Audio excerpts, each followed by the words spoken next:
And my congratulations with your successful ceasefire in the Middle East. Thank you. Yeah, and you did it. And I think this is a momentum to finish Russia's war against Ukraine. I think that, yes, we understand that Putin is not ready. I think not ready, but I think that I'm confident that with your help we can stop this war. And we really need it. We see that they don't have successful steps on the battlefield, and it's good. I think that their army is weak now, but a lot of losses. They have a lot of losses and in economy and people, and I think this is a very important moment. And I wanted to thank you, Mr. President, after our phone calls. Yesterday I had a good opportunity to meet with the big American energy companies, and they're ready to help us.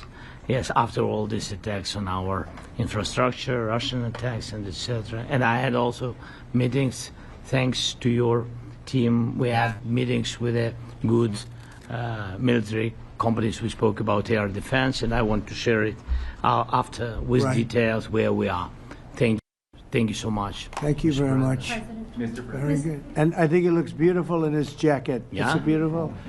I hope people notice. It's actually very stylish. I like it. President Trump. Yeah, please, go ahead. The Biden administration, the White House was fearing of the possible escalation. They were not allowing the Ukrainians to strike into Russia, fearing of this escalation. Yeah. Would your administration allow Ukrainians to strike deep into Russia? We're going to be talking about that. That's something we'll be talking about. You're right. It's an escalation, but we'll be talking about that. Mr. President. Will President Zelensky join you in Hungary to meet President Putin? Because it's a leader that we like. We like Viktor Orban. He likes him. I like him. It's a country that's a safe country. Done a very good job. He's been a very good leader in the sense of running his country. He doesn't have a lot of the problems that other countries have. And so we've decided that we'll be going to be with Viktor Orban, and he will, I think he'll be a very good host. President Trump. President Trump. President Trump. Right here. It's President Trump. Hungary, yeah. We're doing Hungary, yeah. With Putin, is it a trilateral meeting, or is it just you and Putin?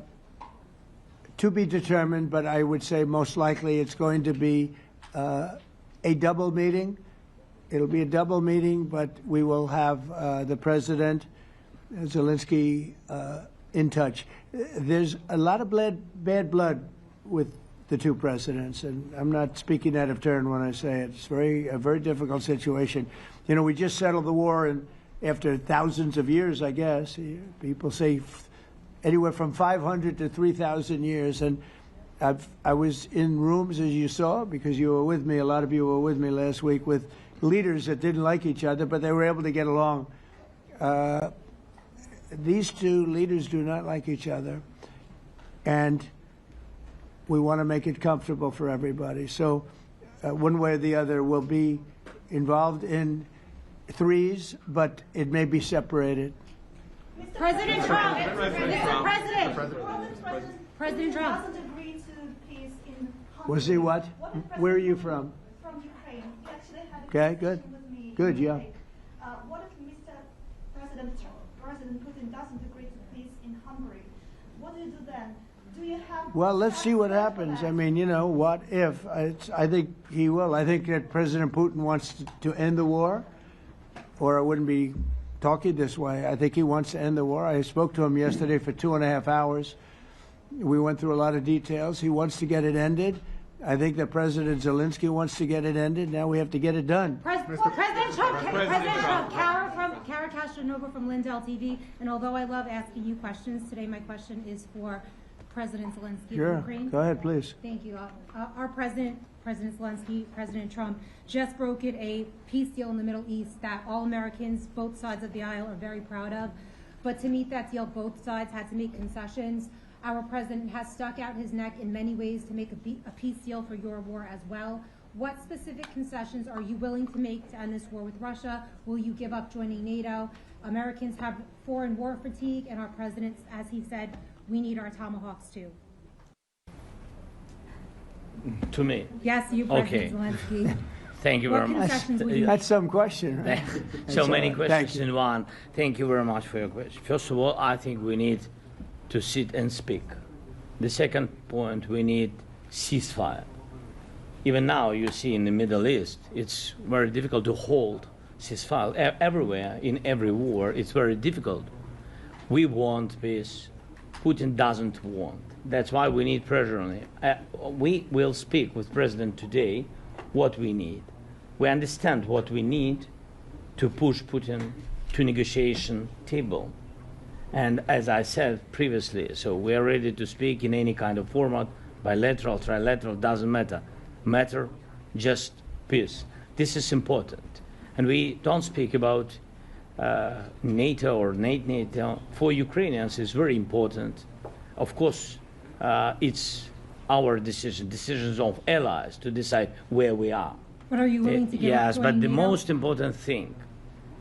important thing for people in Ukraine, which are under each day's attacks, to have really strong security guarantees. NATO is the best, but weapon is very important. Allies on our side is very important. And between us, for us, bilateral security guarantees between me and President Trump is very important.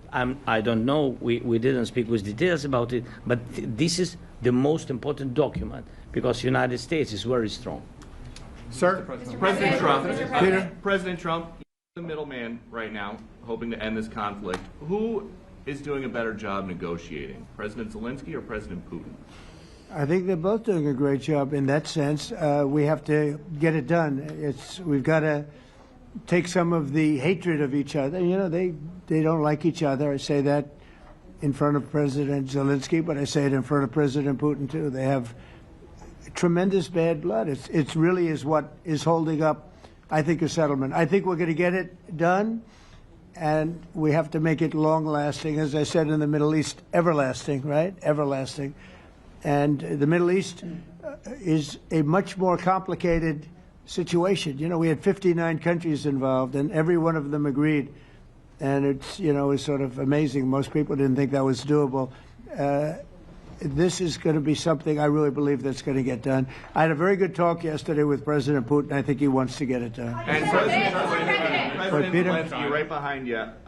When we were in Israel with President Trump earlier in the week, we heard a lot about the difference in diplomacy between President Trump and President Joe Biden before him. What do you see as the biggest difference in diplomacy between President Trump and President Biden? President Trump has a big chance now to finish this war. President Biden now is not the president, so he doesn't have a chance to finish this war.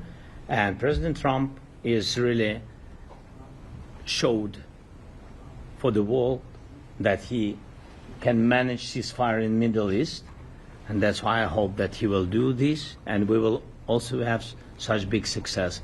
For Ukraine, it's a big chance, and I hope that President Trump can manage it. I would say the biggest difference is one is extremely competent, and the other one is grossly incompetent. Mr. President.